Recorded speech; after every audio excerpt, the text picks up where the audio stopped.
السلام علیکم دوستو، میں ہوں آپ کا ہوسٹ زبیر۔ آج میں آپ کو حضرت سلیمان علیہ السلام اور مچھلی کا قصہ بتاؤں گا۔ اس سے پہلے ان سب سے گزارش ہے جنہوں نے ہمارے چینل کو سبسکرائب نہیں کیا، سبسکرائب کر دیں اور بیل آئیکن کو پریس کر دیں تاکہ ہماری ہر نئی ویڈیو سب سے پہلے آپ تک پہنچ جائے۔ ایک دفعہ حضرت سلیمان علیہ السلام نے کہا، یا اللہ، تو نے مجھے بڑی حکومت دی ہے، میں تیری ساری مخلوق کی دعوت کرنا چاہتا ہوں 1 سال کے لیے۔ اللہ تعالیٰ نے فرمایا، سلیمان یہ تیرا کام نہیں ہے۔ پھر سلیمان علیہ السلام نے کہا، اچھا 1 مہینے کی اجازت دے دیں۔ اس پر اللہ نے کہا، سلیمان یہ تیرا کام نہیں۔ پھر تیسری دفعہ کہا، یا اللہ 1 دن کے لیے۔ اس پر اللہ نے کہا، سلیمان نہیں، یہ تیرے بس کا کام نہیں ہے۔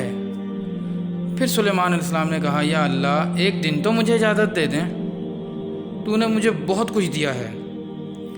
پھر اللہ تعالیٰ نے کہا، اچھا چلو کرو، اجازت دی۔ تو حضرت سلیمان علیہ السلام نے کھانے تیار کروائے انسانوں اور جناتوں سے۔ ہوا بھی حضرت سلیمان علیہ السلام کے تابع تھی، اور پھر ہوا کو حکم دیا کہ ٹھنڈی ہو کر چل تاکہ کھانے خراب نہ ہوں۔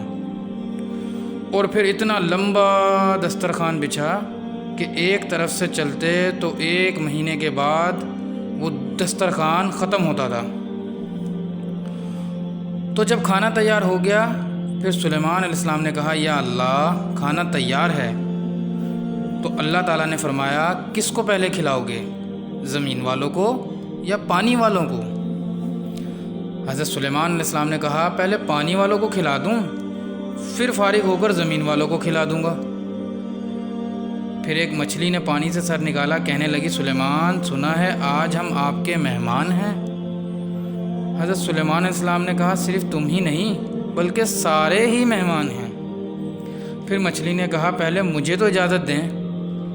تو آپ نے کہا، آ جاؤ۔ اب اس مچھلی نے ایک طرف سے منہ کھولا اور برتنوں سمیت، دیگوں سمیت، ڈونگوں سمیت سب اندر اندر اندر سارا کا سارا دسترخوان اس نے پیٹ میں ڈال لیا۔ مچھلی کہتی ہے، حضرت کچھ اور پیش کریں۔ حضرت سلیمان علیہ السلام کہنے لگے، تو سارا ہی کھا گئی، میں کہاں سے پیش کروں؟ تو مچھلی کہنے لگی، سلیمان تیرے رب نے کہا تھا نا کہ یہ تیرا کام نہیں ہے، آج میں تیری وجہ سے بھوکی واپس جا رہی ہوں۔ میرا رب روزانہ میرا رب مجھے ایسے 3 لقمے کھلاتا ہے، سبحان اللہ۔ تو میرے عزیزوں، پہلی بنیاد ہے کہ پالنے والا اللہ ہے، رزق اللہ دیتا ہے، پیسے سے نہیں، کاروبار سے نہیں، دکان سے بھی نہیں، ڈگریوں سے بھی نہیں، رزق صرف اور صرف اللہ کے خزانوں سے آتا ہے۔ تو جب یہ بنیاد بنے گی تو اگلی بنیاد ہے سچائی اور دیانتداری سے چلو۔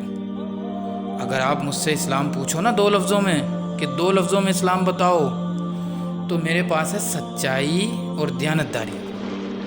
اور آپ مجھ سے پوچھو کہ کفر 2 لفظوں میں بتاؤ، تو میرے پاس 2 لفظ ہیں، جھوٹ اور دھوکہ۔ جھوٹ اور دھوکے بازی یہ ساری دنیا کا کفر ہے، اور سچائی اور دیانتداری یہ ساری دنیا کا اسلام ہے۔